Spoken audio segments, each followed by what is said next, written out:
मेरा नाम सिमरन है। जो लोग मेरे चैनल को सब्सक्राइब करेंगे मैं उनको डायरेक्ट अपना व्हाट्सएप नंबर देकर वीडियो कॉल करो। रोज रोज के मुताबिक आज भी मैं खाना लेने चाची के घर गया था। जब मैं घर पहुंचा तो चाची नाइटी पहनकर सोफे पर बैठी हुई थी। मैंने चाची से खाना पैक करने को कहा। वह कहने लगी, खाना थोड़ी देर में लेकर जाना, पहले तुम जरा मेरे पैर दबा। चाची, यह आप क्या कह रही है?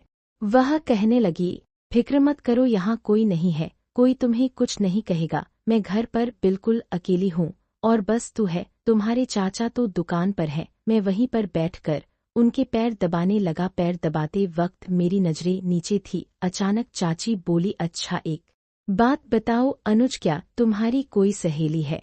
मैंने कहा, सहेली? मैं समझा नहीं चाची, आप क्या कहना चाहती हैं? वे कहने लगी, अरे बुद्धू, मेरा मतलब है कि कोई गर्लफ्रेंड है या नहीं। मैंने कहा, चाची कैसी बात करती हो, मैं उस टाइप का लड़का नहीं हूँ, और वैसे भी यह गर्लफ्रेंड का मामला तो अमीर लोगों का होता है। आप तो हमारे घर के हालातों को अच्छी तरह से जानती हैं। वह कहने लगी, अच्छा तो इसका मतलब तुम अभी तक कुंवारे हो? इतना कहकर वह बड़ी जोर से हंसी। उनकी यह बात सुनकर मैं थोड़ा शर्मा गया। वह कहने लगी, अच्छा तो एक बात बताओ, क्या तुम्हारा मन नहीं करता? मैंने कहा, चाची यह आप क्या कह रही हैं? मुझे तो कुछ भी समझ नहीं आ रहा। वह कहने लगी, अरे बुद्धू, अब क्या सब कुछ मैं खुलकर बताऊं तुम्हें? तुम्हारे अंदर बिल्कुल भी समझ नहीं है। दिखने में तो एकदम गबरू जवान लगते हो और दिमाग बच्चों जैसा है। चलो आज मैं तुम्हें सिखाती हूँ। इतना कहकर चाची मुझे अपने कमरे में ले गई और दरवाजा बंद कर लिया। फिर उन्होंने मुझे जो कुछ दिखाया आप इस कहानी में जानेंगे। दोस्तों, अगर आप मेरे चैनल पर नए होंगे तो मेरे चैनल को सब्सक्राइब कीजिएगा और कहानी को लास्ट तक सुनिएगा, बहुत मजा आएगा। मेरा नाम अनुज है और मेरी उम्र 17 साल है। मैं सुरेश चाचा के पास काम करता हूँ। मेरी उम्र ज्यादा नहीं है, लेकिन हालात और तंगी होने की वजह से मैं एक मजबूत जिम का मालिक हूँ। सुरेश चाचा मेरे कोई रिश्तेदार नहीं है, बस मैं उनके पास काम करता हूँ। वह उम्र में मुझसे काफी बड़े भी हैं, इसलिए मैं उनको चाचा कहता हूँ। और उनकी बीवी को चाची। तकरीबन 3 साल पहले मैं उनके पास आया था और उस वक्त मैं सिर्फ 14 साल का था। तब से लेकर आज तक मैं उनके पास ही काम करता हूँ और अपनी हूँ। इसी वजह से चाचा मेरे साथ बहुत नरमी से पेश आते हैं और वह मुझ पर पूरा भरोसा भी करते हैं। सुरेश चाचा की फैमिली कोई ज्यादा बड़ी नहीं है। उनकी 2 बेटियां और एक बेटा है और बीवी है। उनकी बीवी की बहुत ही कम उम्र है। चाचा की उम्र 60 साल के करीब है और उनकी बीवी की उम्र तकरीबन 35, 36, 30 साल की है। उन दोनों की उम्र में इतना फर्क क्यों है, इसके बारे में मुझे ज्यादा नहीं पता। उनकी बड़ी बेटी की उम्र 15 साल और छोटी बेटी 12 साल की है और उनका बेटा जो है वह इस वक्त सिर्फ 9 साल का है। उनका कारोबार भी बहुत अच्छा चलता है। यही कि उनके घर में जरूरत की हर चीज मौजूद थी। मुझे उनके घर में आने जाने पर कोई रोक टोक नहीं थी और उनके घर के सामान में ही लाया करता था। चाचा सुरेश मुझे अपने घर का मेंबर ही समझते थे। जब से मैंने यहाँ काम करना शुरू किया था तब से लेकर आज तक सब कुछ ठीक ठाक चल रहा था और शायद ऐसे ही चलता रहता, मगर एक दिन कुछ ऐसा हुआ कि मेरे मन में खोला। फिर कुछ देर इंतजार करने के बाद मैंने गेट को हल्का सा धक्का दिया तो वह लॉक नहीं था। फिर मैं खुद ही गेट खोलकर अंदर दाखिल हो गया और बिना झिझक के ही मैं किचन की तरफ सामान रखने के लिए चल पड़ा। मैं अभी किचन के करीब पहुंचा ही था कि मुझे किचन के साथ ही बने हुए बाथरूम से हल्की हल्की सिसकारियां जैसी आवाज सुनाई दी थी तो मैं वहीं पर रुक गया, मगर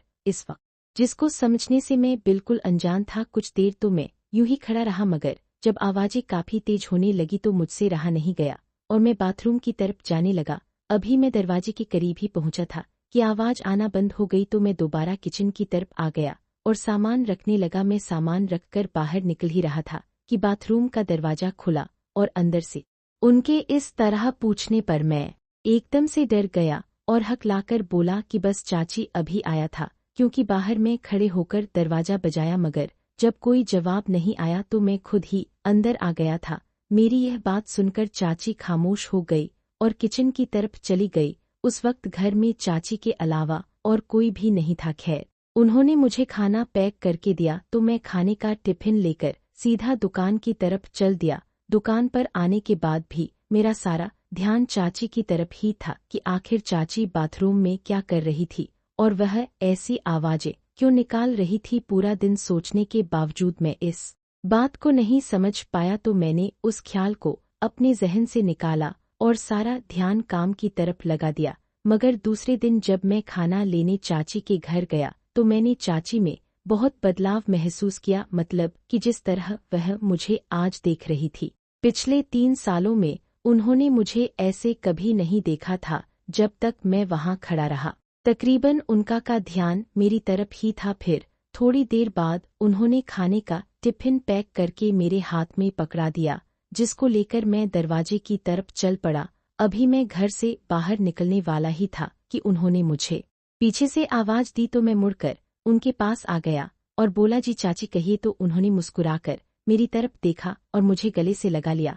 उनके अचानक से ऐसा करने पर तो मैं एकदम से हैरान और परेशान हो गया था। फिर कुछ लम्हों बाद वह अलग हो गई और मुझसे कहने लगी, अनुज तुम तो अब बड़े हो गए हो और कितनी खूबसूरत भी लगते हो, चलो अब तुम जाओ। मगर यह बात पहुंच गया। अब मेरा काम में बिल्कुल भी दिल नहीं लग रहा था, मगर इस बात को सोचकर मैं अपने अंदर एक अजीब सा महसूस कर रहा था और अंदर ही अंदर मुस्कुराने लगता। अगले दिन संडे था और चाचा संडे को दुकान बंद रखते थे, जिस वजह से सारा दिन मैं अपने घर पर ही रहा। दूसरे दिन सुबह जब मैं दुकान पर गया तो मेरे पहुंचते ही चाचा मुझसे कहने लगे कि तुम्हारी चाची को, क्योंकि उनके बच्चे स्कूल पढ़ने गए हुए थे, उस वक्त चाची घर में बिल्कुल अकेली होती थी। फिर उन्होंने मुझे देखा तो अंदर आने को कहा, तो मैं अंदर दाखिल हो गया तो वह दरवाजा बंद करती हुई कमरे की तरफ चली गई, मगर मैं दरवाजे में ही खड़ा रहा। तो उन्होंने मुझे आवाज दी और कहने लगी, अनुज वहां क्यों खड़े हो, अंदर कमरे में आ जाओ ना। उनके कहने पर मैं भी कमरे में दाखिल हो गया। पहले तो वह मेरी तरफ देखकर मुस्कुराई और फिर कहने लगी, तुम बैठो मैं अभी आई। और यह कहकर वह कमरे से बाहर चली गई। तो मैं सोफे पर बैठकर उनके आने का इंतजार करने लगा। फिर जब वह अंदर आई तो उनके हाथ में चाय के 2 कप थे। फिर एक कप उन्होंने मेरी तरफ बढ़ा दिया तो मैंने बोला, चाची इसकी क्या जरूरत थी। तो उन्होंने मुस्कुराकर मेरी तरफ देखा और कहने लगी, पी लो, सुबह का वक्त है और वैसे भी अभी तुमको बहुत मेहनत वाला काम करना है। उनकी ये बात सुनकर मैं सोच में पड़ गया कि आखिर ऐसा कौन सा काम हो सकता है। फिर हम दोनों चाय पीने लगे। तो चाय पीते पीते चाची मुझसे कहने लगी कि उस दिन वाली बात तुमने किसी को बताई तो नहीं। मैं उनकी यह बात समझ गया था कि वह कौन सी बात चाची। तो वो कहने लगी, अरे इतनी जल्दी भूल गए तुम्हें याद नहीं है जब तुम परसों खाना लेने आए थे और जाते हुए मैंने तुमको गले से लगाया था। तो मैं बोला, जी चाची याद है, मगर यह बात मैं किसी को भला क्यों बताता, और वैसे भी यह बात तो मुझे याद भी नहीं थी, अभी आपने जिक्र किया है तो याद आई मेरे। यह कहते हुए वह उठी और मेरे बिल्कुल करीब आकर बैठ गई। फिर मुझसे चलना चाहिए वह मुझे बड़े प्यार से समझा रही थी और मैं उनकी बातें बड़े गौर से सुन रहा था, मगर इस वक्त मेरे अंदर कई सवाल जन्म ले रहे थे कि ऐसा कौन सा काम हो सकता है। खैर जब यह सब बातें वह मुझसे कह चुकी तो मैंने उनसे कहा कि चाची आप बिल्कुल बेफिक्र रहो, मैं आपसे वादा करता हूँ कि आप जिस बात को मना करेंगी वह बात मैं किसी को भी नहीं बताऊंगा। मेरी यह बात सुनते ही वह एकदम से मुस्कुराते हुए बोली, शाबाश बेटा, मुझे तुमसे यही उम्मीद थी। और यह कहकर वह खड़ी हो गई, मगर हैरत का पहाड़ तो मुझ पर उस वक्त टूटा जब चाची ने पैरों की मालिश करने को बोला। कहने लगी, आज काम बहुत ज्यादा था इसलिए मैं बहुत थक गई हूँ, अनुज तुम थोड़े पैर दबा दो। मैंने कहा, चाची यह आप क्या कह रही हैं। वह कहने लगी, फिक्र मत करो, यहाँ कोई नहीं है, कोई तुम्हें कुछ नहीं बोलेगा। मैं घर पर बिल्कुल अकेली हूँ और तुम्हारे चाचा तो दुकान पर हैं। मैं वहीं पर बैठकर पैर दबाने लगा। पैर दबाते वक्त मेरी नजरें नीचे ही थी। अचानक चाची बोली, अच्छा एक बात बताओ अनुज, क्या तुम्हारी कोई सहेली है। मैंने कहा, सहेली, मैं समझा नहीं चाची, आप क्या कहना चाहती हो। वह कहने लगी, अरे बुद्धू, मेरा मतलब है कि कोई गर्लफ्रेंड है या नहीं। मैंने कहा, चाची कैसी बातें करती हो, मैं उस टाइप का लड़का नहीं हूँ, और वैसे भी यह गर्लफ्रेंड का मामला तो अमीर लोगों का होता है, आप तो हमारे घर के हालातों को अच्छी तरह से जानती हैं। वह कहने लगी, अच्छा इसका मतलब तुम अभी तक कुंवारे हो। इतना कहकर बड़ी जोर से हंसी। उनकी यह बात सुनकर मैं थोड़ा शर्मा गया। वह कहने लगी, अच्छा तो एक बात बताओ, क्या तुम्हारा मन नहीं करता। मैंने कहा, चाची आप क्या कह रही हैं, मुझे कुछ समझ नहीं आया। वह कहने लगी, अरे बुद्धू, अब तो सब कुछ मैं खुलकर बताऊंगी तुम्हें। तुम्हारे अंदर बिल्कुल भी समझ नहीं है। दिखने में तो एकदम गबरू जवान लगते हो और दिमाग बच्चों जैसा है। चलो आज मैं तुम्हें सिखाती हूँ। उनकी यह बात सुनकर मैं थोड़ा घबरा गया। मैंने कहा, चाची मुझे देर हो रही है, मैं दुकान पर जाता हूँ। वह कहने लगी, अभी तो आए हो, इतनी क्या जल्दी है, रुको तो जरा। इतना कहकर उन्होंने मुझे रोक लिया। फिर वह कहने लगी, तुम जानते हो तुम्हारे चाचा कितने बूढ़े हो गए हैं, उनकी और मेरी उम्र में कितना फर्क है। काश मैं गरीब घर में पैदा ना हुई होती, तो इस बूढ़े के साथ कभी शादी ना होती। इतना कहकर वह कहने लगी, थोड़े घुटने भी दबा दो ना। मैं थोड़ा हिचकिचाने लगा। वह कहने लगी, शर्माओ मत, तुम दबा दो। उस वक्त उन्होंने मैक्सी पहनी हुई थी और मैक्सी को कुछ ज्यादा ही ऊपर खींच लिया था।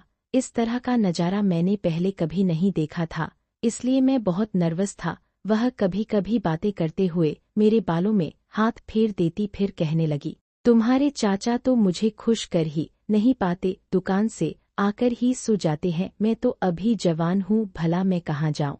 अब तुम ही बताओ मैं क्या करूँ। मैं उनकी बातें सुन तो रहा था, लेकिन कुछ पल्ले नहीं पड़ रहा था। अचानक उन्होंने मेरा हाथ पकड़कर अपने पास बिठा लिया और मुझसे चिपक कर बैठ गई। फिर ना जाने कैसी कैसी बातें करने लगी। कुछ बातें मेरी समझ में आती और कुछ नहीं। उनकी इस तरह की बातों से मैं अंदर से बहुत ज्यादा बेचैन होने लगा। मैं खुद पर काबू नहीं कर पा रहा था। आखिर मैं करूं तो क्या करूं। धीरे धीरे वह अपने मकसद में कामयाब हो गई और मैं कुछ ना कर सका। मैं पसीने से शराब हो चुका था, लेकिन चाची बहुत खुश थी। कहने लगी, काफी टाइम बाद आज मेरे दिल को सुकून पहुंचा है। अनुज तुम्हें भी अच्छा लगा ना। मैंने उनकी बात का कोई जवाब नहीं दिया और नजरें झुकाकर इसी तरह बैठा रहा। और फिर इस तरह उन्होंने मुझसे वह मेहनत वाला काम करवा ही लिया जिसकी थकान मुझे 2 दिन तक महसूस होती रही। लेकिन उसके बाद मैं अपने अंदर बहुत बड़ी बदलाव महसूस करने लगा था। मुझे ऐसा लग रहा था कि अब मैं बड़ा हो चुका हूँ। अगले दिन जब मैं खाना लेने चाची के घर आया तो आज भी चाची इसी काम के लिए तैयार बैठी थी। फिर इस बात का जिक्र मैंने चाची से किया कि चाचा इतनी देर लगाने की वजह पूछेंगे तो मैं उनको क्या जवाब दूंगा। मेरी यह बात सुनकर वह कहने लगी, इस बात से बिल्कुल भी परेशान मत हो। चाची काफी समझदार थी तो उन्होंने फौरन एक कहानी तैयार कर ली कि अगर तुम्हारे चाचा पूछे तो उनसे कह देना कि चाची की तबीयत ठीक नहीं थी और उन्होंने दवाई लेने मुझे स्टोर भेजा था और खाना भी तैयार नहीं था, जिस वजह से देर हो गई। चाची की बात सुनकर मैं बहुत खुश हुआ क्योंकि उनकी यह बात सही थी। तो मैं फौरन से खाना लेकर सीधा दुकान पर। ग्राहकों का इतना ज्यादा भीड़ नहीं था। सुरेश चाचा मुझे गौर से देख रहे थे। फिर उनके पूछने पर मैंने एक कहानी सुना दी जो चाची ने अपने दिमाग से बनाई थी। चाचा ने मार मार कर मेरा मुंह लाल कर दिया था और कहने लगे, नमक हराम, मैंने तुझे अपनी औलाद की तरह समझा था और तू जिस थाली में खा रहा था उसी में छेद कर रहा था। निकल जा मेरे घर से। चाचा ने छोटे थे। अब आप बताएं दोस्तों, इसमें सबसे ज्यादा गलती किसकी थी, अनुज की या फिर चाची की? और इस हादसे की वजह से सबसे ज्यादा नुकसान किसका हुआ? अपनी राय कमेंट में जरूर दें। वीडियो अच्छी लगे तो लाइक करें, शेयर करें, सब्सक्राइब करें। धन्यवाद।